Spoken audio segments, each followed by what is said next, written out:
Frenzzz Mini Gloom has arrived. I ordered Mini Gloom from Natasha Denona's site last week as it became available early access for Natasha.com members and now widely available on her site. I forgot when it will be. Well, let me see here. I'm on the website. Launching July 17th, NatashaDenona.com US exclusive Ulta Beauty and all Sephora EU. So maybe this week will be available on Sephora online. Not entirely sure, but I'll have those details down below. You can see it's still fresh in the box, and I have plenty of other minis on standby for comparisons, of course.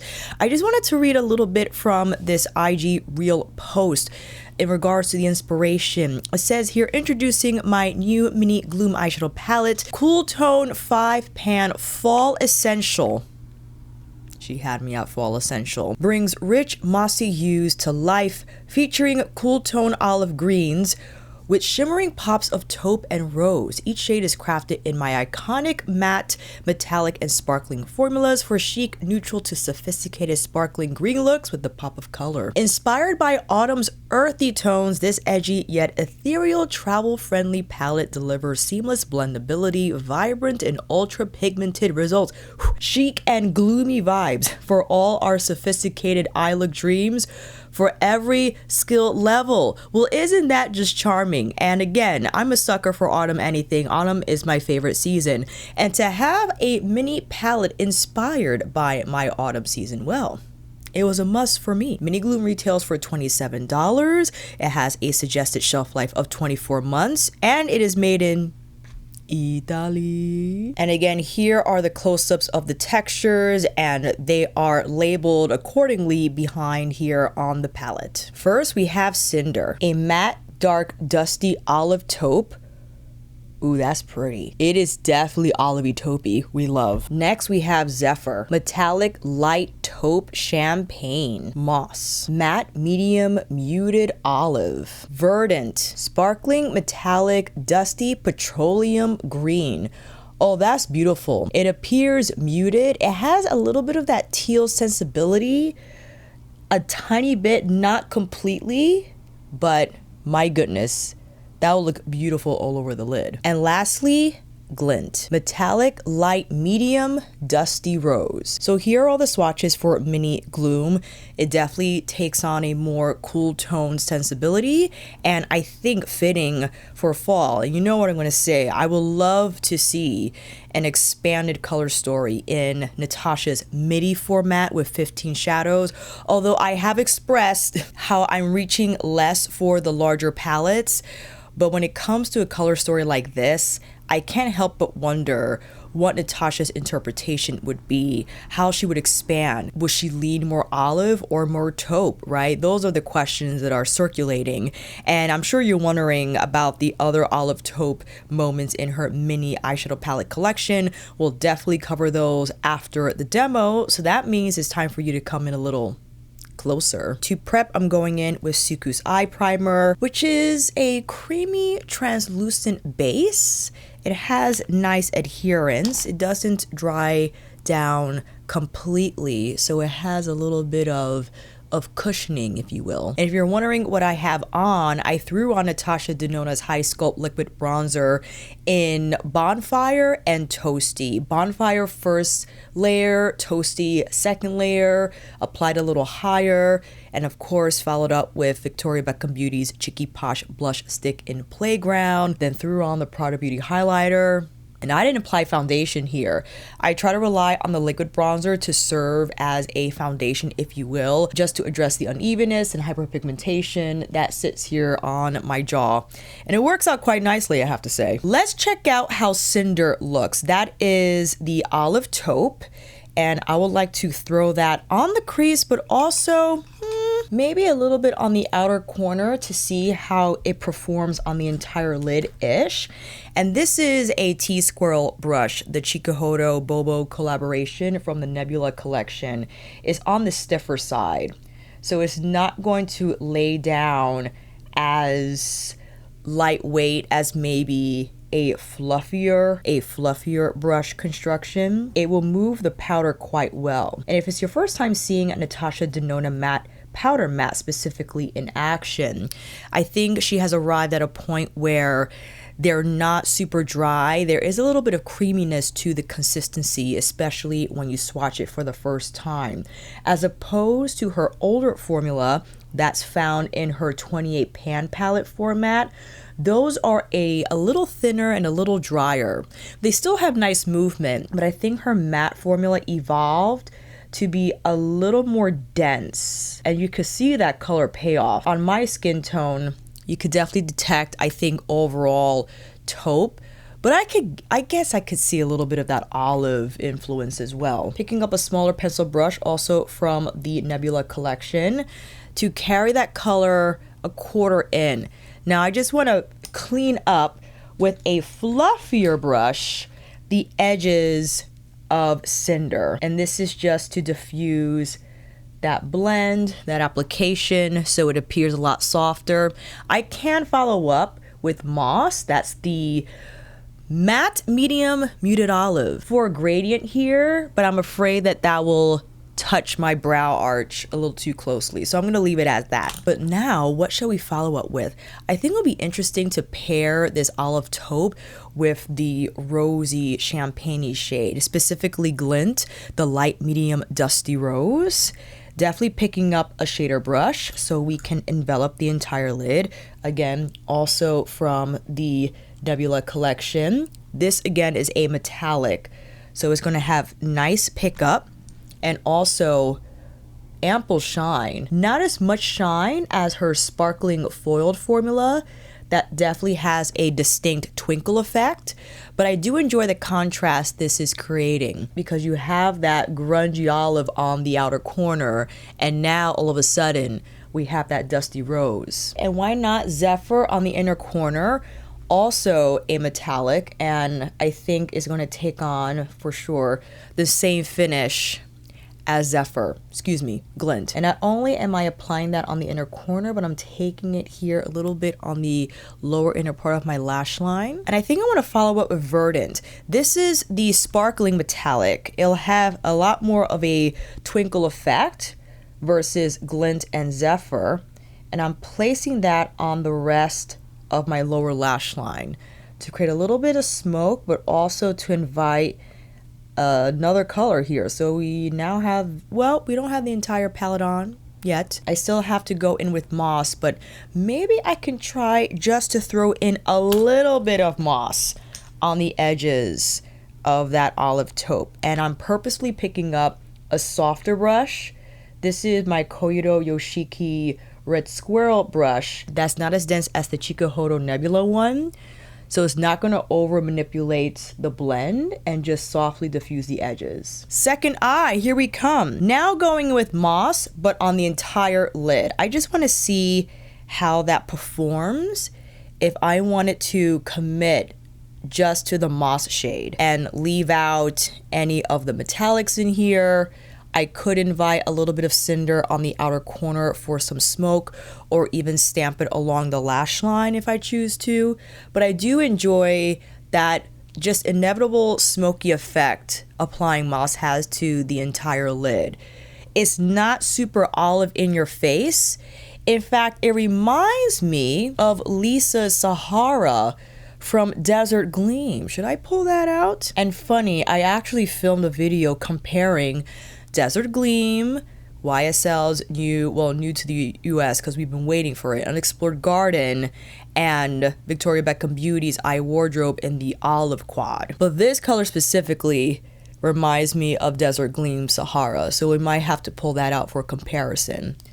But that's pretty. Just by itself, it has a lovely effect on the eye. And if you want, you can see if we choose to apply a little bit of Cinder.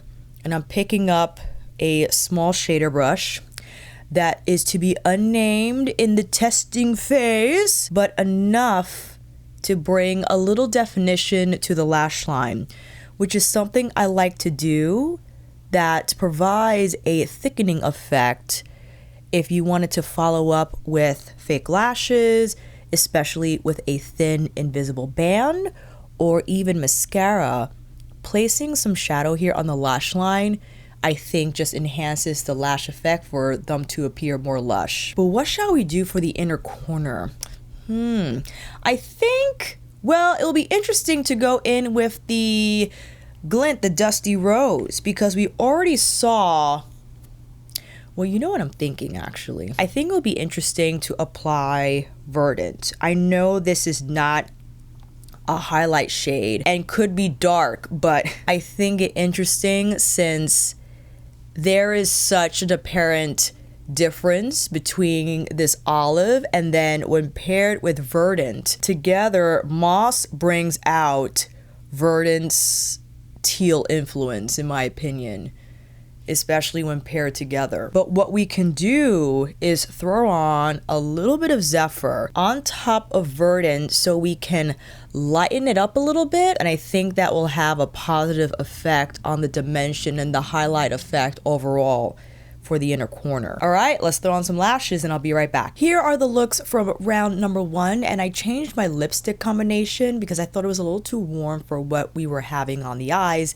and I quite like the Gloom. I think it's interesting how you can arrange the colors if you wanted to pair the olive with the more Dusty Rose, the more what Natasha describes as the petroleum green, and all formulas perform well. I think if you are familiar with Natasha Denona, you will be pleased to discover that the sparkling foils are fantastic, the mattes are smooth and easy to work with. You might have to be careful with Cinder because Cinder has some body to it. So just make sure you blend it well, but once you do, beautiful shading. And the fact that it's an olive taupe, I think interesting. And also the color we get from this moss olive matte, if you will, what does she describe it as? The medium muted olive. I think beautiful on the entire eye. Can't wait to see this in action again, this time maybe paired with Cinder. And don't you worry, I have the Sahara comparison on standby when we get to the other mini palette comparisons at that part of the video. So we're going to take this off and roll into demo number 2. We are back with round number 2, and my apologies for this eye being a little sensitive as I was removing the eyeshadow. A lash got loose and poked me. It happens. Continuing on with Mini Gloom, I think now I want to begin this look with Moss and then follow up with Cinder for a little smokiness and see how these mattes perform layered. And I suspect they'll be fine as I have a lot of experience with Natasha Denona mattes, and I think consistent when you are layering mattes, as we will do now. Again, I applied my Suku eye primer to set it up, and let's start on this side, and I'm just stamping on Moss first on the outer lid and now on the inner. I don't know if I'll follow it with a halo-wise shape, although it certainly looks like what I might be doing, just in case I wanted to follow up with another shade on the inner corner and have Moss there already. And now with Cinder, same brush, and to prevent any skipping or uneven application when going in with the darker matte, I like to stamp from the lash line first and then carefully punch that color up and on the outer lid and just allow the formula to work for me, right? There's no need to overblend or over manipulate the shadow. If you carefully place it and just use the light whisking motions of your brush to just further the blend. So that's what we got when placing Cinder on top of Moss. It's hard to tell between the two, which kind of leaves me in deciding to use either or when it comes to Mini Gloom. I can use both. I just have to be careful with the edges here. It also could have helped me to apply a little bit of concealer on my brow arch. But like I did on the first eye, taking a fluffier brush that has a little more movement than the one I just used to just soften the edges there so it doesn't look as sloppy. And that does the trick. Also, if you found the blend kind of ran away from you as it did here, I have my concealer brush on standby and just stamping the edges with the brush to just clean it up a little bit. You know, it's okay if it went out and too much to your preference, But if you use your concealer brush and just carefully, as I'm doing, whipping inwards just to get the color a little more down from your lash line, then we're okay. What can we apply on the center? Well, I'm dying to see how Verdant looks as now the spotlight color for this halo eye. And using your finger is a surefire way to ensure ample coverage, fantastic pickup, and good adherence, right? So you could get it all over the lid. And if you're wondering how else you can apply Verdant, I'm sure you can apply this on the entire lid and then soften the edges with a little bit of the Moss Matte if you choose to. Because the sparkling foiled formula from Natasha, it behaves well, where if you don't want to use a matte, you can softly diffuse the edges with a brush so they don't look sharp when approaching the crease. If you want a little more of a precise application, then I would use a brush to just lightly stamp here in and under the crease. Definitely going in with Zephyr as our inner corner highlight. Or you know what, actually Glint. We haven't used Glint for the inner corner. And wouldn't it be interesting to see it now paired with Verdant, right? I think that's pretty. This is reminding me of Mini Retro because Mini Retro has the olives but the rose tones in there that are rosier than what Glint is giving at the moment. A little bit of moss on the lower lash line. Cinder here on the outer corner to complete what's happening on the lid. For this eye, let's see how simple we can go. And I think now first with Zephyr on the lid as the spotlight shade of choice. This might appear icy on my skin tone, but I think if we followed up with a diffused shadow liner moment, it could be quite pretty. Also, I forgot to mention that Mini Gloom released with a new taupe colored micro eye pencil that I did not pick up because I wasn't sure how I would incorporate it, and I have so many VBB liners that I figured I could work with what I have for my VBB liners instead of buying another Natasha Denona one, because I've grown quite accustomed to blending out my liners because of how soft the VBB ones are. And Natasha's Microtech pencils don't behave in the same way. I think they're more so, you can blend them, but you don't have as much time as you do with the VBB ones. And I've just grown so spoiled with the VBB texture that I haven't expanded, right? I haven't used Natasha's in a bit. But what we can do is, like we did on the first demo, I should say, is stamp Cinder now along the lash line, but diffuse it a little higher. So I'm not stopping right at the edge here. I'm thickening it up a touch bit more so that it takes on more of a heavier shading role than it did on the first demo. And I could imagine if you picked up the eye pencil that you can draw on a wing liner and then maybe follow up with Verdant. I think that'll be a great combination if you wanted to use that green as your liner, but then use the pencil to set up the base. That's pretty. I think I want to throw in a little bit of moss to the crease. I think that'll be really nice just for shading purposes, but not so much where I want it to appear smoky, but just so that my crease doesn't appear so bare, right? So just taking a little bit of moss right at the edge of Zephyr. I don't want to take it out too far beyond the lash line, just enough. Yes, I'm gonna whip it out like so. Oh, that's better. We like that. And now for the inner corner, I guess I could go in again with Glint, our rosy, what is it? Dusty rose, just for that highlight, right? If I wanted to go in with Verdant, I would probably place it here. That's fun to do as well. If you wanted to add in another metallic, but you didn't want to apply it on the lid or on the inner corner or even on the lower lash line, you could apply it as like an arc sparkle moment. I think that's a lot of fun to do. It doesn't have to be super precise either. The formula could speak for itself, but another opportunity for a sparkling foiled or sparkling metallic if you wish to incorporate it in your look. All right, demo number 2 is complete. time to apply these lashes. Here are the looks from round number 2, and surprisingly, I loved how the second eye turned out because this color, Zephyr, on the lid, the light taupe, the taupe is amplified by moss. I think adding that to the crease just enhanced the look overall. And again, brought that taupe color forward, almost as if it takes on a more taupe olive feel. Lightweight. It's not going to be olive in your face.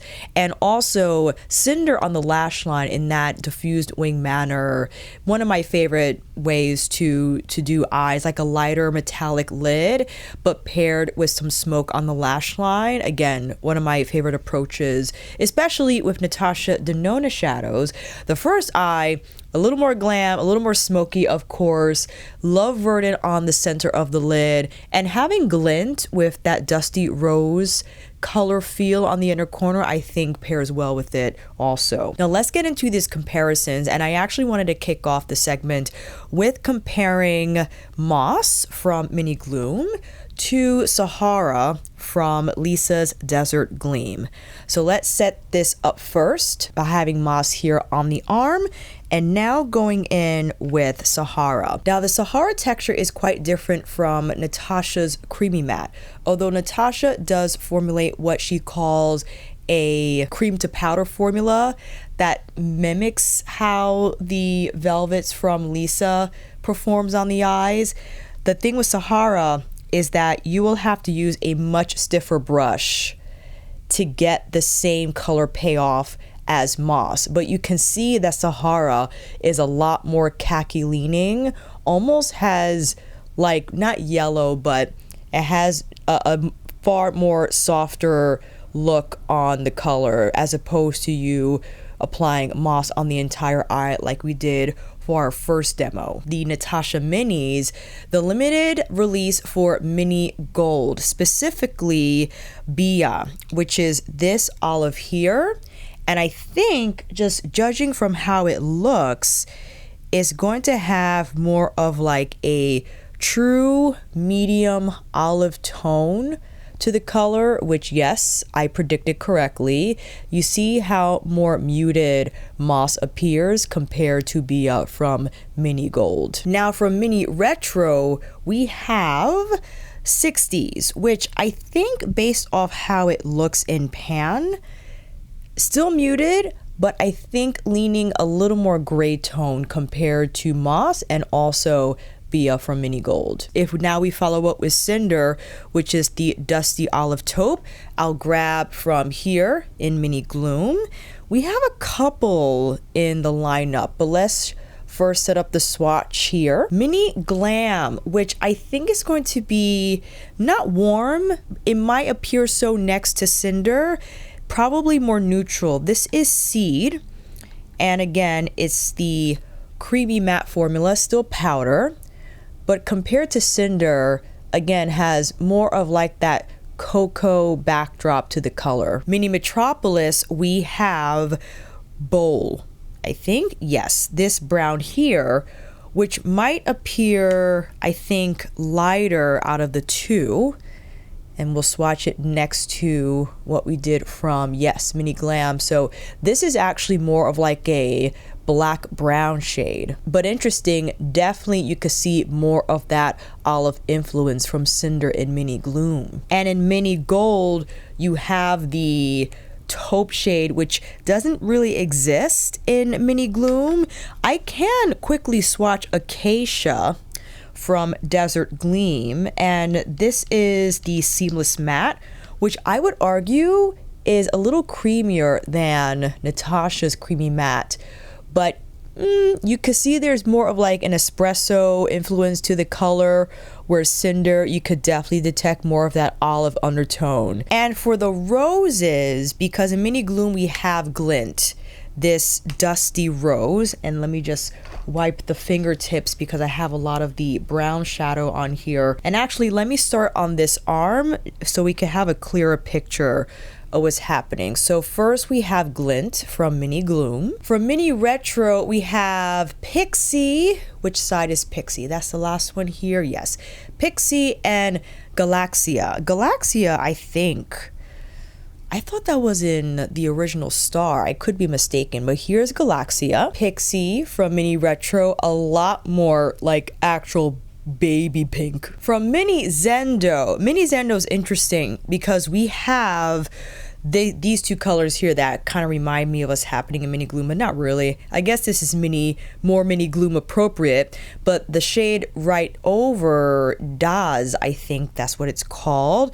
This looks definitely more of like a warm rose color, or I guess you could say a coral rose, which is quite warmer than what we have in Mini Gloom. And you're probably wondering, how does this matte compare to the one in Mini Gloom? Well, let me start on the rose arm, if you will. This is again Moss from Mini Gloom and the olive matte from YSL's Unexplored Garden. Wow, wow, wow. Okay, so this takes on just a smokier hue altogether, although it might look green in the pan compared to Mini Gloom. You can see it just has a taupier undertone, almost like a grayish olive. And next to Cinder, here's Cinder, a lot smokier.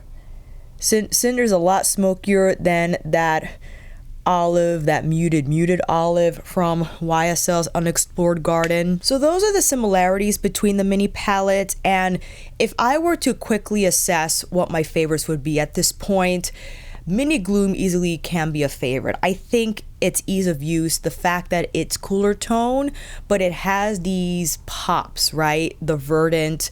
And I would argue that Gleam is a little bit of a pop of color, although soft, that dusty rose, cool, kind of icy tone that has to the highlights on the inner corner, on the center of the lid. I do enjoy Moss a lot. I think this color is quite unique because it's green, but it's so muted. It's not like what you see here from Mini Gold, right? And if you saw that color and you were unsure of how it would translate on your eyes, how it would pair with the other colors in the Mini, I think you'll be quite successful in applying this matte through the crease or even all over the lid. I can only imagine how beautiful this would look with one of BBB's liners, right? I'm thinking one of the khaki colors or the olive color.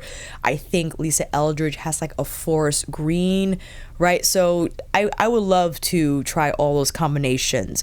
But in the meantime, this I think very much fall appropriate, as Natasha Denona described. If I were to make any changes, I think I would have swapped out Glint or Zephyr for like another medium tone sparkled foiled, or even one of Natasha's, I forgot, let me see what she calls it here, the sparkling wet effect, debuted in I Need a Nude. I think having like a sparkling wet effect would have been nice in Mini Gloom. And again, because these serve as great highlight shades. If I had to pick one, I would have picked Zephyr, but I understand that would have been super monochromatic, I guess, in a way, because all of these have like the olive influence in the undertone, and then here you go with this dusty rose. So I get why Natasha went that route. It's consistent with how she edits her color stories. She likes to add in that like wild card shade, if you will.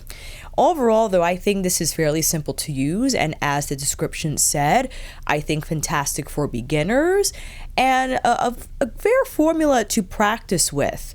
If I were to just add some recommendations, I think Natasha's matte formula, especially the one found in the Mini here, best applied with a softer brush. Not so soft like a squirrel brush, but I would say maybe goat hair, red squirrel, as I used with the Koido brush.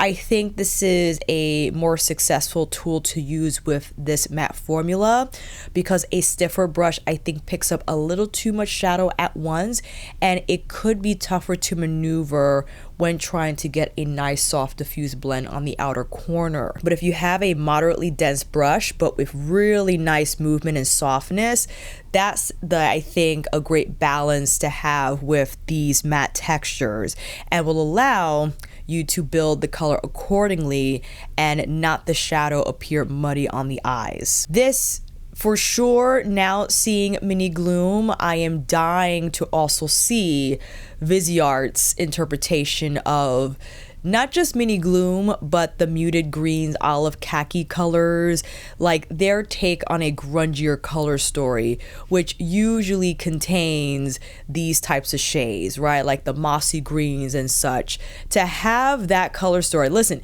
if Natasha justifies this is great for fall, then Viseart should just release something for fall. I mean, they would have to been cooking in the lab, I guess a year back to have the release in time for late August, early September. But wouldn't just that be glorious?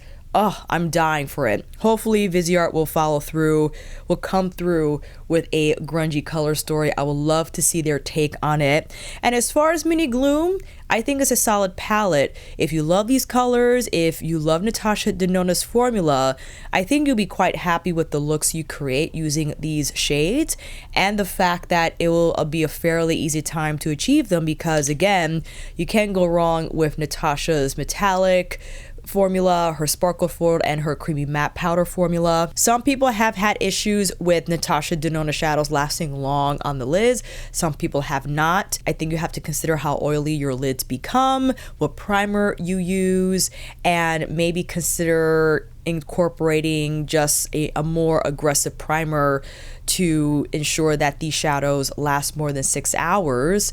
I have found that they last 6 hours on me, but I haven't worn shadow that long in a bit. Recently, I haven't worn eyeshadow. Well, I've been wearing the Makeup by Mario Master Matte Liquid, or rather the cream matte shadows, and just been playing with lighter textures on the eyes for the summer looks. But maybe I have to revisit the eyeshadows and conduct another wear test, which I have been doing. So if you want to check out the wear test that I've been running as of late, I post those on the community board with notes and everything, just so you can get an idea of the product's performance. But that's about it. I'm also a NatashaDenona.com affiliate. Thank you for the brand for having me on as an affiliate.